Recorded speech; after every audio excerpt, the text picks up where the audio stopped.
Good afternoon, everybody, and welcome to what I consider one of the greatest opportunities for us at Unlock the Middle and navigating leadership on a Friday afternoon, especially after a long week in the trenches. My name is Dean Packard. I'm the principal of Charlton Middle School, and alongside of me, I have my good friend and co-host, Principal Chris Starcheski of the Fighting Dudley Titans in Dudley, Massachusetts. Together, we have combined to create a platform called Unlocking the Middle that is streamed live on Facebook, YouTube, Periscope, and soon to be LinkedIn as soon as we get that happening. Chris, I always get excited about Friday afternoon. You know as well as I do that this is an opportunity to get into the weeds and talk about issues that help make learning better for all.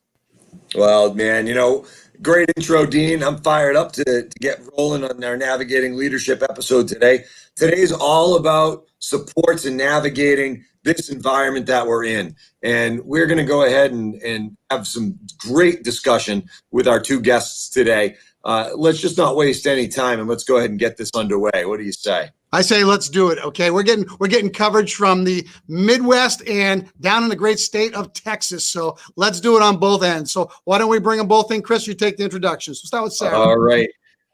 You bring them in. I'll introduce. Here's Sara Tudon. She is the curriculum coordinator in Los Fresnos, Texas. How are you today, Sara? I am doing great. Thank you so much for inviting me over. I really, really look forward to a good session today. Well, awesome. Thank you for coming. And let's bring in our other guest today, Chris.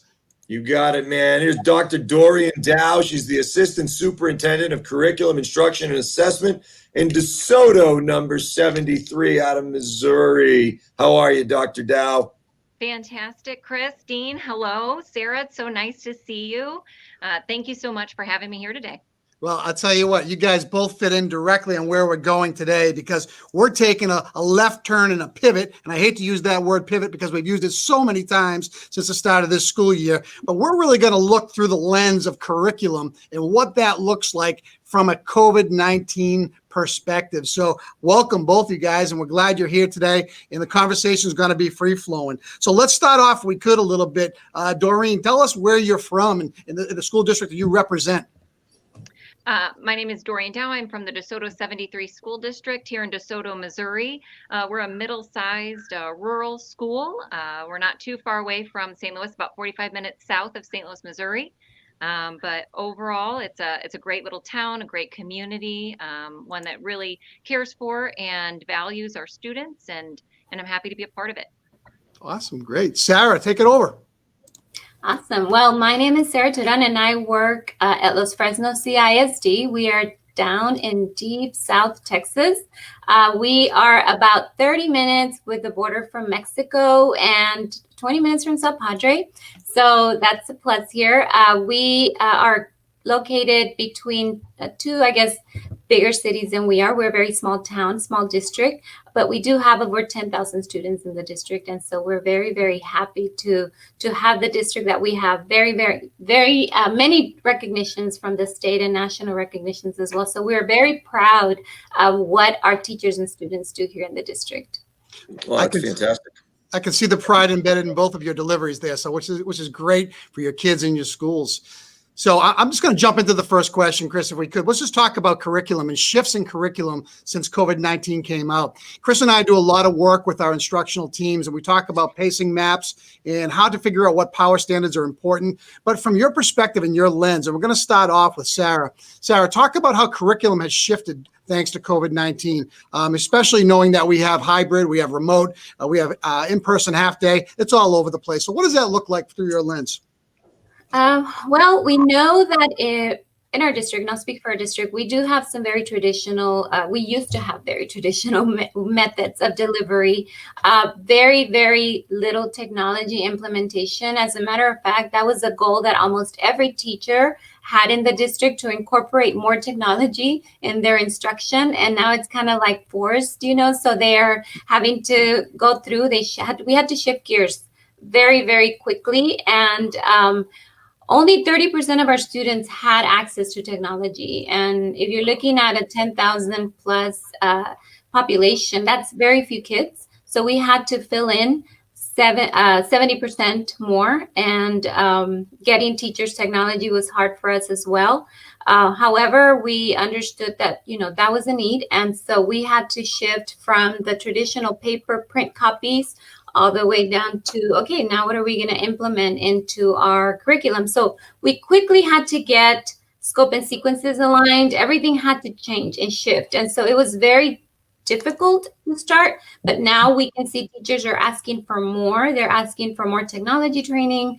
It's coming from them. We had to kind of walk them through and get them started. We only selected the things that they could teach. We said, okay, pick the 10 things you really want to focus on. We plan 9 weeks at a time. And that is kind of how we've been taking the year. This second marking period, or 9 weeks, the teachers are now on their own. So they're kind of walking and they're asking. And so that makes us feel better. Our students, getting used to this whole transition has been difficult. But I think that now we're in a place to where we can say, okay, it's hybrid. We have some kids in the district, some kids that are at home still. So that's been a challenge to teach, to try to tackle both, but it's happening. So we're very proud of what the teachers have done.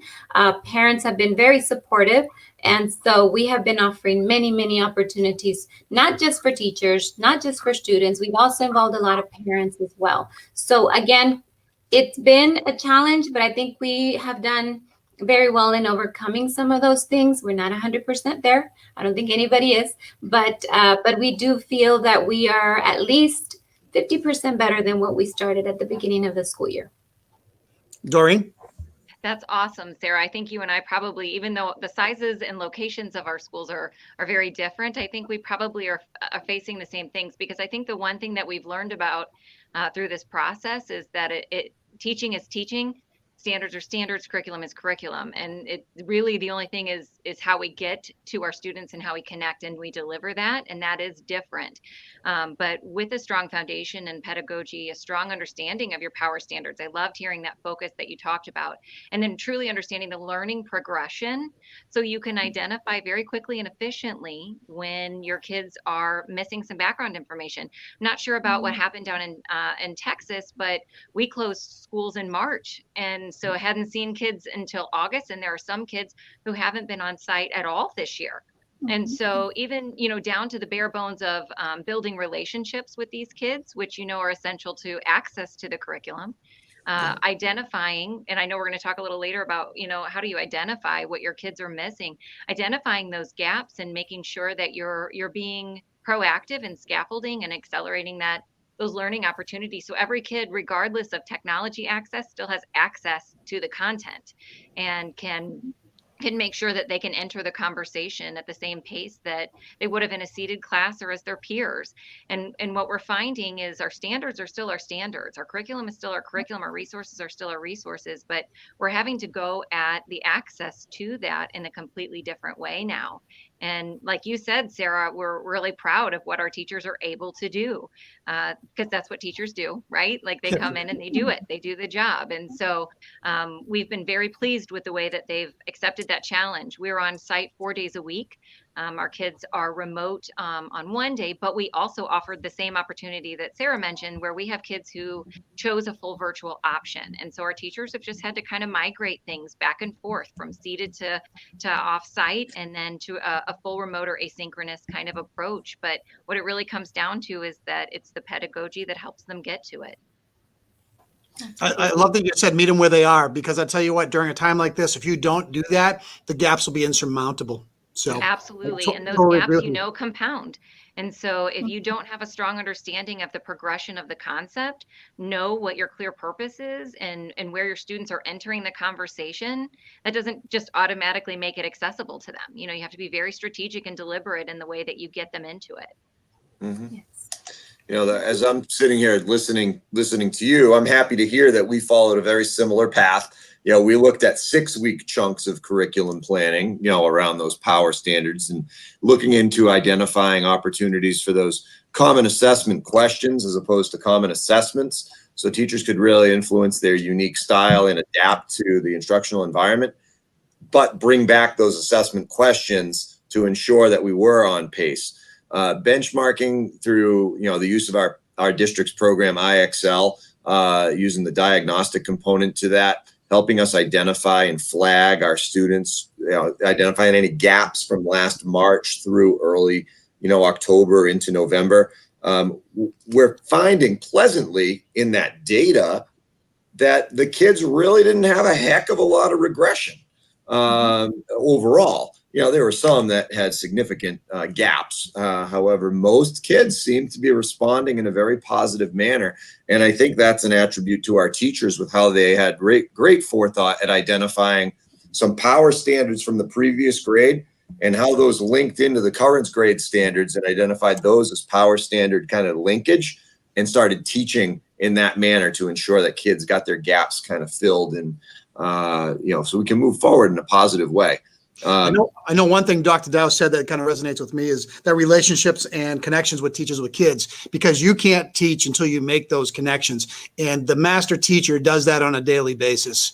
And that trumps everything else. You can have scope and sequence all you want. If a child's not drinking the water, forget it. It's not going to happen. They need to have a purpose to be in that classroom and a purpose for their why. So we're spot on with that. We talked a lot about that too, with how that looks differently in a virtual setting, so how do you build that team relationship, not only between you and a student that has never set foot in your classroom, but between students and students? How do you build that inclusive environment so that they feel comfortable speaking up in a live meet, or they feel like they are part of it? How do we keep them a part of the great things that happen that make kids want to come to school? Because I'd love to say they want to come to school for the standards, but come on, that's silly. I think they want to come to school because their peers are here, their people are here. This is a safe place for them. And so how do you do that and make sure that those who have chosen the full remote option aren't missing out on those opportunities too? Yeah, it's really important. But that's actually the connection to kids is a good transition, Dean, in terms of looking at how we're able to support students in the several models that we're running. We have students that we see in person, hybrid, and remote learning. How are you addressing connections, Dorean, with kids, and what's the student support structure look like? So I'm going to take it from two different perspectives. So we have the emotional side, and then we also have the academic side. So we just had a meeting with our admin team, who are phenomenal, and we talked about what engages kids, both cognitively and affectively. And obviously, the affective side is the opportunity to be a part of the community. How do we make sure that those students who are accessing the lesson from home or daycare or grandma's or wherever they're getting to it, how do we make sure they feel a part of the community of learners? It's so much easier when we have morning carpet time, for everybody to feel like we can share out. How do we make sure our kids on the remote meet are definitely included in that? And then, of course, the other side comes with good old Caroline Tomlinson, respectful tasks and cognitive engagement. Yeah. And so how do we show students that we respect the time that they're giving us when there are so many distractions at home that seem a whole lot more appealing? How are we engaging them cognitively and showing them that they have ownership of the learning and that they're a critical part of the learning process, and that we're going to meet them where they are and we're going to continue to help them grow? So the engagement question is a tricky one, and it's more than just making sure that they're logged in. There's a whole new way, and you have to be very deliberate in the way that you engage them, both as a member of the team, but then also as a learner. And very quickly, I just want to interject if I can. What was the biggest thing you talked about with your administrative team to get that hook for those kids? And you don't have to give me all of them. Just give me one. What one thing worked for all the listeners that are out there as well? I think what was the craziest thing that we saw at the beginning is that sometimes when we're in a meet and we're in a virtual lesson, sometimes it feels all business. And so we get down to it because we've got their attention and we want to make sure that we don't lose them, and they're starting to wiggle and you're seeing them move. And what's really important is that you don't forget those things that make a class a class. And so take time to share. How was Thanksgiving? How was your break? We've missed you. We haven't seen you for 6 days. Let them talk to each other. Put them in a breakout room and have an opportunity to just chat. It doesn't have to be all business all the time. And as you said, if we don't have a safe learning environment, we don't have relationships, then the learning can't happen. And so we have to make sure that we give them an opportunity to be kids, even though it feels like we need to get down to brass tacks. Sara, same lens from your school? Yes, we do have the opportunities for the kids to go through and get, share. Like Dorian says that we give them those opportunities so that they can tell us, how was your weekend and how, excuse me, building those relationships with them is important. But more than anything, try to reach out and see what can they bring from home. Show us something that you are interested in. Try to involve not just the kids, but their families as well, because that's where they spend their time for the most part. But excuse me, the kids that are excuse me, the kids that are at home, that's what we do. The kids that are on site is a little different. I know sometimes they're on site not because they want to be on site, but the parents don't have anywhere to leave them for the day. So we have to kind of, give them that opportunity as well. We do teaching strategies with the teachers on how do you address, the kids that are on the computer and the kids that are right here in front of you. So we teach them, or not teach them, but we advise them to be more, attentive and offer and lean towards the camera so that the kids know that they're, talking to them, but at the same time also not forget about these that are over here on this side. And so trying to juggle both is difficult, but at the same time, they know that they're doing their best, and the best they can is by offering them that communication piece, to giving them that opportunity to come through and say, this is why you're here, and what do you have to offer? What are you bringing from home? Allowing them to dress up, to do whatever they can to be able to share what excites them. It is difficult for them to deal with it, not just in emotionally, but sometimes even we have to tell the teachers, be cautious, because not everybody can bring in that candy cane, or not everybody can show you that picture because they're limited. The resources are not the same for everybody that's at home. Sometimes the teachers will tell us, the child is embarrassed because they're not able to show their background. And so we have to be able to show them how else to, adapt to that instruction. So it has been a challenge, I have to say. But I think what Dorian says, being able to have that relationship with the kids is important, because then you're building that rapport that's going to be able to have them share without them being intimidated or scared to do so. So one thing I just want to throw in here now, embedding social emotional learning within standards learning. Okay. Every teacher has a responsibility to understand what that might look like through their lens. Do you guys talk about that at all? I think from a middle school perspective, Chris and I deal with kids between the ages of 10 and 14. They're anxious. Their anxiety levels are off the charts. Learning is secondary. We're force feeding them learning in a seat that they sit in for 4 hours straight. They can't move because we have to reduce the amount of movement throughout a school. They can go in one door, out the same door, and we track every step that they take. Okay. I tell you what, I do love the concept of being back in school, and I wish we were back to normalcy, but that's tough for a child to grasp with their mindset. So that's a long segue into how do you embed SEL into your mindset for your teachers?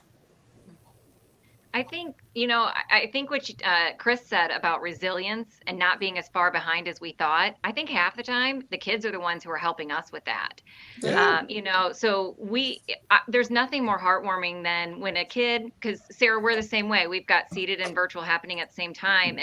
And so if a student's having a tech issue, a lot of times it's the kids who will say, have you tried this? Or they'll say, here's my kitten, and then the other one comes up and here's my kitten. And so they find ways to connect with one another. So I think if we take the student's lead, a lot of the times, a lot of that rolls right into it. I think another thing is a word that has been part of our vocabulary this year, and that's grace. And just being understanding, just like you guys were. Guys, we started 10 minutes late, and I'm sideways on this call because my technology didn't work and we had to pivot, so, but nobody was rude and you waited for me. I mean, that happens in our classrooms, so just remembering that we're humans. This is nothing any of us have ever dealt with before and hope never to have to deal with again. But just remembering that we're here for one another, and that alone is a lesson in itself, in the way that we respond to challenges and issues that we need to work through. Yes.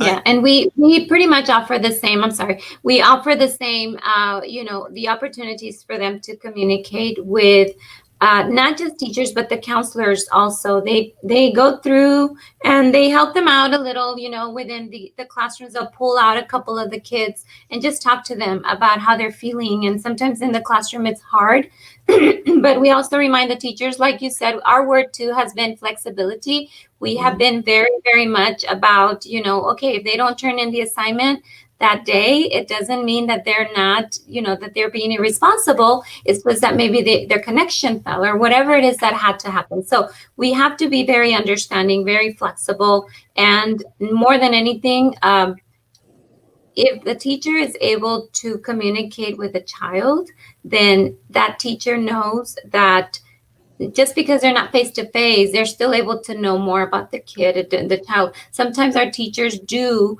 want to know more when it comes to, because it's different when they're face to face, but when they're at home, some of them do offer like that lunch with a teacher session, 30 minutes in between the day, or in the morning, they can come in and preview lessons. So it just depends on what the teacher is doing. But yeah, that is crucial that they have that socio-emotional embedded into their day for the students, and even for their sake too. So Chris, I have one more thing to say, then I'm going to kick it over to you. One of the biggest problems that we see in our school, and I'm sure Chris has the same thing, is connecting with full remote learners. Okay, full remote learners never come into school. Okay, they're accessing everything from the outside. Not only sometimes do we have the problem of them not turning on their videos, which we understand, because sometimes that can be difficult for a child to show their background and where they are. But we need to have a connectivity plan. And I would love to know what's happening across the country to inspire remote learners to get out of bed in the morning, follow a structured schedule, to do the work prior to the time meeting with teachers in the afternoon, or whatever you are, from an asynchronous to a synchronous movement. What's happening in your school districts to make that work for you? And let's start off with Sara. So we do have, our kids, what they do is they go through and they do check-ins with the admins, do check-ins with the kids, the counselors do check-in with it, all support staff, they do. And they, in the morning, if they're not logged in, what it is the teacher tells them, okay, we're going to go ahead and give you that opportunity to do it yourself. And honestly, we struggle more with those 8:30 classes. The ones after 10 o'clock, they're pretty good about it. But it's those morning classes that we tell the teachers, you have to build more engagement than you do with the others, and find a way to connect with them. And so for the most part, some teachers will say, what we're going to do is Techie Tuesdays, and we're going to just kind of share something that you know how to do. Wednesdays, Wacky Wednesdays, we're going to tell jokes. It just depends on what the teachers want to do in the classroom. So every day they find something to do with it. Manic Monday, what happened over the weekend? Did something bad or good, whatever, share with us, Fridays is Fun Fridays. So Fridays is the way where the kids can come in and they can do activities that are going to make them be engaged, and competitions and contests. We are reaching out, just so we are reaching out a lot to like our vendors that our companies, we use Imagine Learning. They bring in swag, so that we can go and deliver to the kids, because there's a contest going on for the week. And so a lot of times that happens through their first period, because that's when they have to be logging in. So that's just an idea to share, that is working for some of our campuses and some of our students. So I think that, you have to find ways to motivate them so that they're able to connect and log in and turn in the work. I think I can share with you right now, we're building trailer courses for our high schools, because we had quite a bit of kids that didn't perform. And so we are not going to let them fall. We're trying to catch them before they fall. So we're going to offer some of these retrieval courses so that they can log in, and offer them some incentives as well. So that's just, that's how we're playing the game right now with them. We're trying to see how many we can reach through, but we have to find motivating ways to engage them and to get them to log into the classes and submit the work. Thank you. Dorian? Right. I think a lot of times too, when we've had our admin checking in on students who perhaps aren't participating the way they normally would, what we're finding is that they themselves are starting to feel overwhelmed with this level of independence, because not especially at the middle level, where they are able to stay home by themselves and they are able to log in by themselves. They don't have to go to daycare during the day. So it's we've all been there freshman year of college, right? Where we had all this great independence and we could skip our class because nobody was checking on us. But what we really needed to figure out was that it was the learning that we were trying to get back to. And so those teachers that naturally have engaging classrooms, that naturally engage students as learners, are those that have the highest level of attendance in remote meets. And so those same strategies that they use in the classroom to engage kids and to get them excited about being a part of the conversation are the same things you can do online. You just deliver them in different ways. I think I'd retweeted something a while back from Eric Scheninger that was about engagement in a remote classroom, and every one of them was a strategy that you would just use in everyday instruction. And so knowing that kids want to be engaged, cognitively engaged, they want to learn, they're naturally curious, and so they also want to be a part of the conversation. And so it can't be read this passage and answer these questions. It can't be watch my recorded lecture and submit this response. It has to be the same dialogue and interaction and connection that they find in the regular classroom in a remote setting. And so looking at those strategies, that's what we brainstormed with the team yesterday, was to make sure that every teacher had a toolkit of engagement strategies that they could use to bring kids in. How are you using chat to make sure you hear everybody's voice every day? If the camera's off, that's fine, but how are you making sure that you're making daily interaction with every one of your kids so that they know they're still an important part of the classroom, whether it's seated or at home? And so just remembering those strategies for great pedagogy and for teaching kids on a regular basis are even more critical now, because they can just shut the Chromebook and head over to the living room, and we can't do anything about that, you know? Right. And so, so we gotta, like you said, Sarah, we gotta play that game in a totally different way. And the tools in our kit is our craft, we're teachers. This is what we do on a regular basis. And so using those as effectively as we possibly can.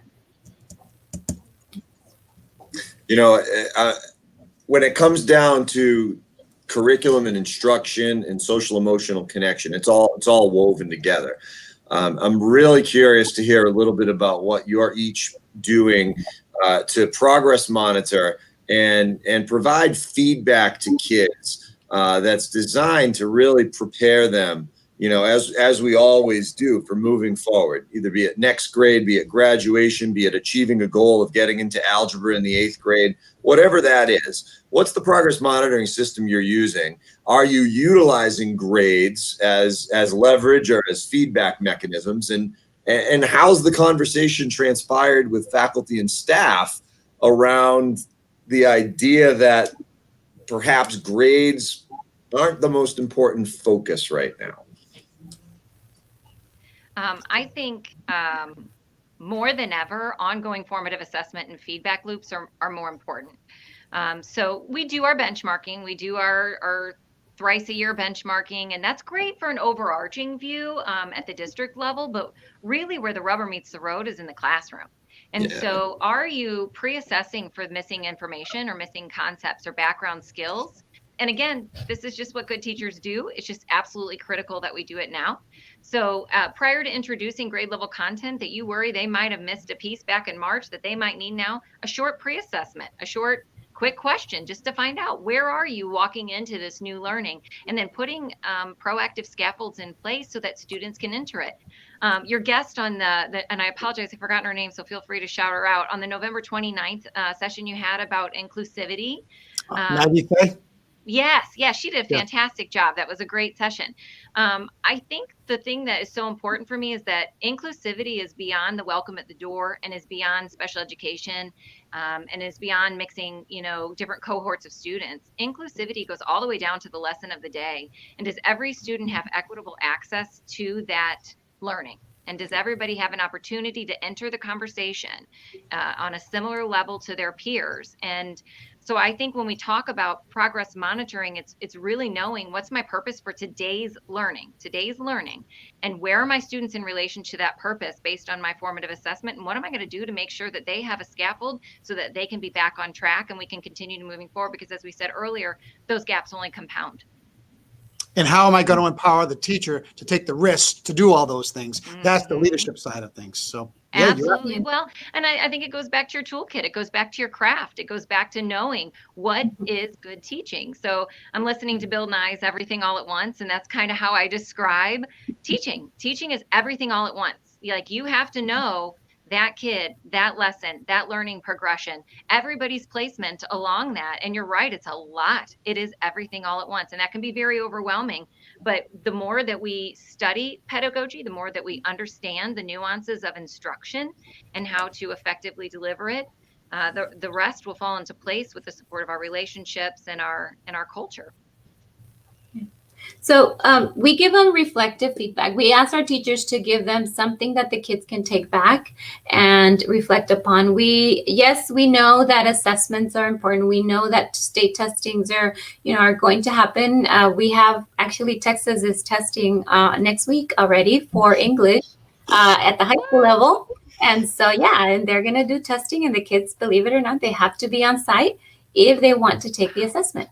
And so right now we're dealing with that, but we also know, we tell the teachers it's not all about multiple choice. It's got to be about giving them an open-ended question on a daily basis, whether it's something that they can answer in 3 or 4 words. They can either speak to it. We do encourage kids to use Screencastify so they can submit their recordings if they don't want to write it in. We're just trying to get what it is that's happening in there, what processes are taking place. And so we always tell the teachers, give them an assignment that's going to have purposeful, feedback from you. And don't wait to grade everything, till later. They want to know what's happening. So don't put that burden on yourself. If you're going to give them 50 questions, obviously that's going to be super, super, draining for them at this point. So give them 5 good questions, and one of them, let it be one of those open-ended, responses, so that they can either answer via, their input, or they can do it in a video, and then you can hear what it is that they're processing.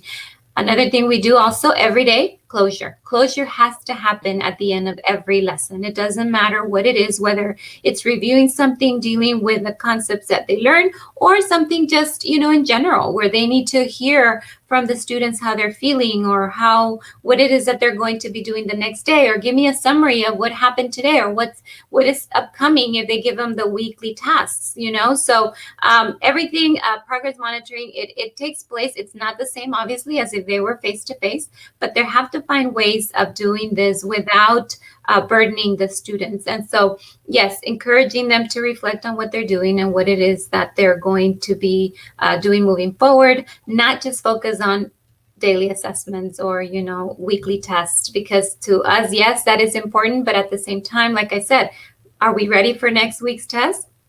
Probably not the way we would, be if they were face-to-face, but we're trying our best. Some kids, they've never stepped foot on the district, but now they're coming in to take an assessment. That the state is saying, if you don't have them, don't do it. Are they including that in accountability? Sorry, am I hijacking this? I just have a question. No, go. Are they including that in your accountability measures, or is it more a formative or just data for your reflection and adjustment? So according to what we were told last week, is going to be over right before the Thanksgiving holidays, is that we were told that this is going to drive the rest of the year's assessments for Texas. So this is going to be the first group to test from, not from a distance, because they have to be on site, but that is going to determine whether we are going to have that accountability. Texas has just filed a waiver to the U.S. Department of Ed, because according to our commissioner, U.S. Department of Ed is still expecting assessment. So that is where we're at right now. So hopefully, this is going to tell our commissioner, our state, saying, look, we had 600, eligible testers, and we only had 100 or maybe less than that. We don't know. So because, we have to be able to cater to whatever the parents and the kids want at this point. So safety first, of course. You're not alone with the testing. We have it in our state too, and it's coming out for us to begin to unpack. And there's money spent on the testing process, quite a bit of money, and there's a validation part that has to take place too. And I get the fact that we have to measure where we're at, but quite frankly, we're putting a lot of time measuring the barometer of kids' emotional state right now based on where we're at. So you're never going to get a true reflection of their ability to learn.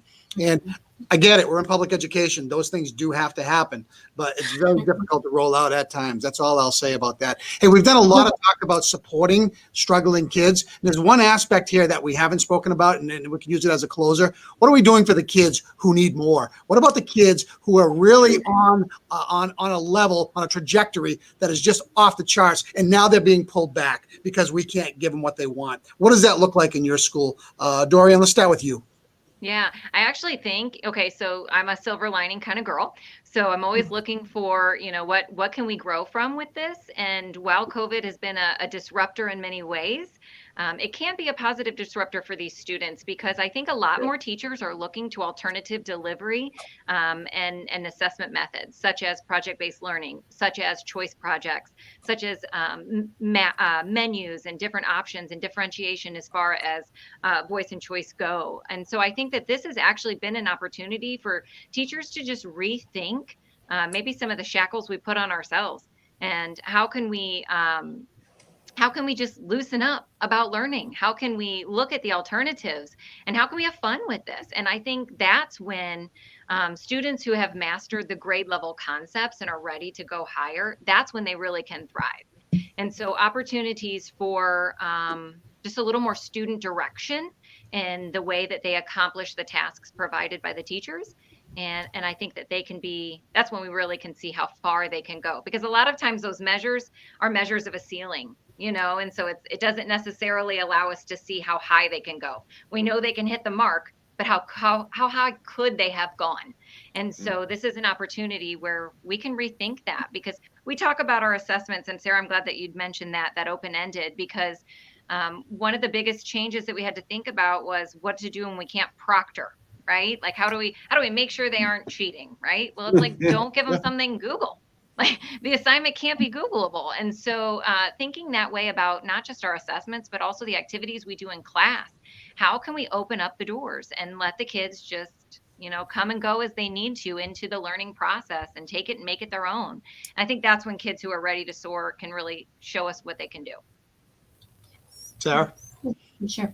So we do have, several things very similar to what Dorean said, that we have to offer multiple ways of learning, of instruction, really delivery. And if the teacher doesn't believe in it, there's no way that the kids are going to believe in it either. And so we have to tell them, adapt to the way your students are learning.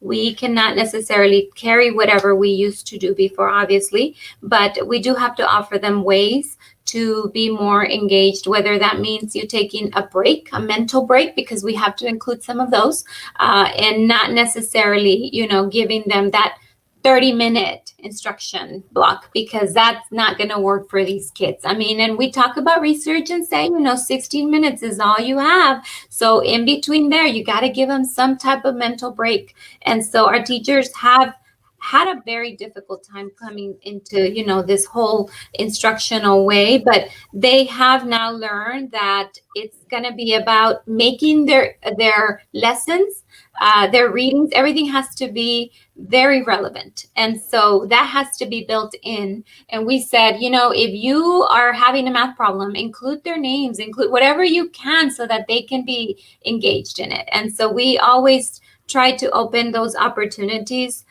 in the classroom, but also a lot of collaboration, even with amongst our middle schools, our elementaries, our teachers have to do, although it's difficult, they still have to find time to meet vertically and horizontally to make sure that everybody's kind of targeting the same, blank here. So yes, we do feel that it is difficult, but at the same time, we're finding ways to accommodate for students that need more. And if they need more, we're going to try to do whatever we can to reach them. Reimagine and redevelop. That's where we're at right now. That's what COVID-19 has provided for us. Chris, kicking it over to you.